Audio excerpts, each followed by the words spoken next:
This is a response video on the subject of free will. Comes up a lot, and I almost don't like that it comes up a lot. So this is DePino. I was going to wait until you finished your series before, I was going to make a response video.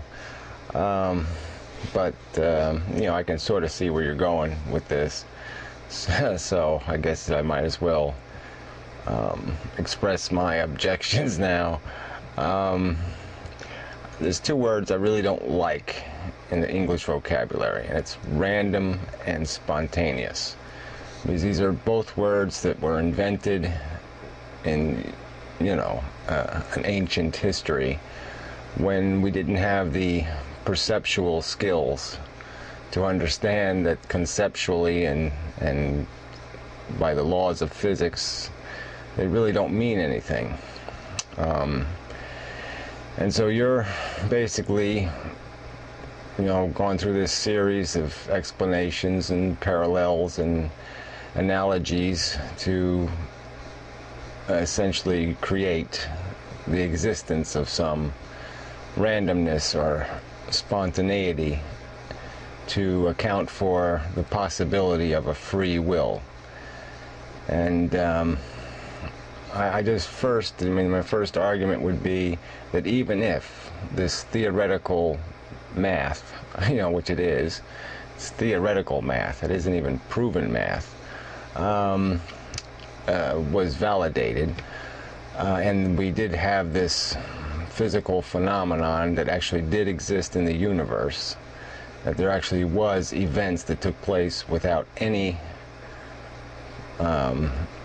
cause and effect rule being applied, consistent cause and effect rule governed by physics. The amount of randomness or the amount of spontaneity that would exist would be so minuscule as to have no relevance in our thinking capacity. It would have no meaning unless we had some mechanism in the brain that somehow completely capitalized on this capacity for randomness or spontaneity to exist. There's lots of examples. We have very reliable things, atomic clocks. They don't do anything random or spontaneous. The reason why we use an atomic clock is because it is reliable. Atoms decompose and is, by a set rule. And even computers, when you think of the miles and miles of, roads or pathways, connections being followed, and if there was all this randomness in the universe, then these computers would be useless because they would be making so many errors. The whole system is dependent on things always doing what they're supposed to do, No randomness, no spontaneity. That would just, would constantly be breaking down the system. It's completely dependent on there being no randomness. Even in our mathematical equations, there's a huge dependency on, a computer program that's going to be processing the equation. There's a dependency on the, 2 and 2 always equaling 4. It can't come out 17. It can't come out some other number, now and then, or that just breaks the equation breaks down because you can't rely on it. As the more you use it, the more error is injected. And then you use a word like it's impossible, to calculate with the pool ball analogy, and I don't know exactly in what context you were making that statement. Obviously real pool balls in a real friction environment, it's going to be impossible to calculate just because we can't possibly account for all the decomposition that's going to take place in that system. But in a perfect theoretical system, to me the math it's simple math. It's not even complex math. We can certainly predict and calculate these interactions, and maybe the problem is we're applying an equation that's more complex itself than the math requires. Taking a step at a time and just balancing forces and angles and interaction, the calculations are going to work. They're going to be reliable. And so part of me almost says that theoretical physics is almost turned into a pseudoscience. I mean, there's all kinds of UFO, kind of stuff popping in here. And we've got parallel universes and dual realities, and 15 layers of time and 18 dimensions. And to me, these are all just contrivances. They're not, they're a long way from proven. They're a long way from even,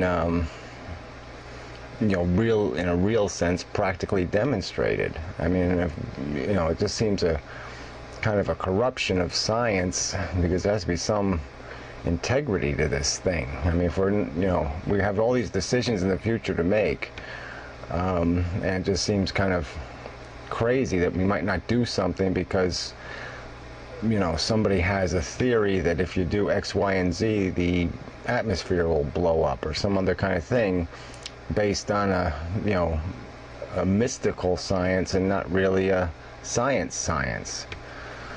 So anyway, like I said, I don't want to spoil where you're going, but so you don't really have to respond to this video in any direct way.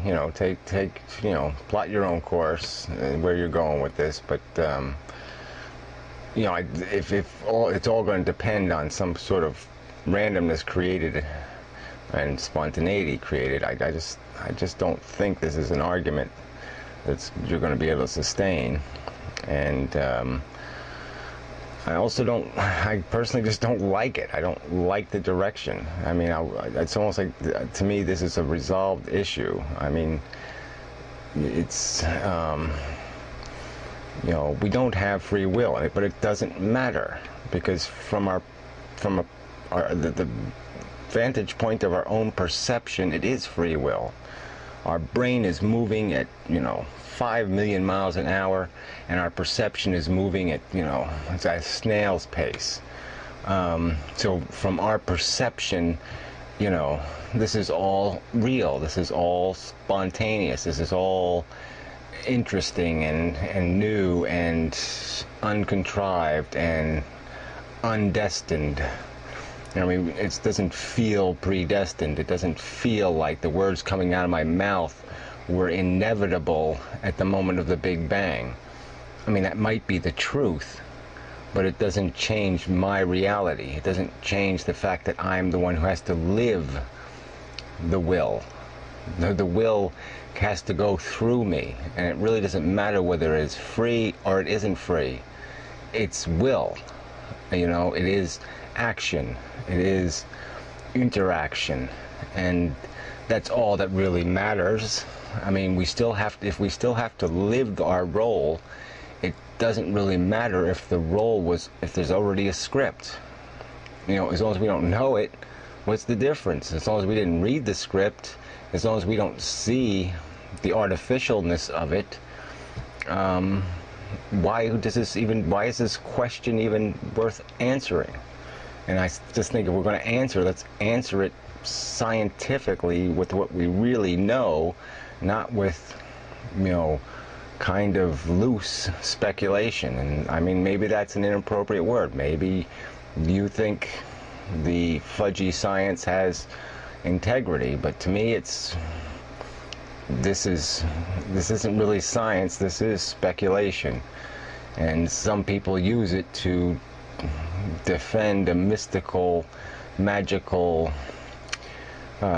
maybe it's not God, but it's the same kind of thing. They use it to justify the existence of a, happy force or intentional force or design force or whatever you want to call it. And it's just, to me, it's another pseudo God. It's another God. And like I said, personally, I don't like it.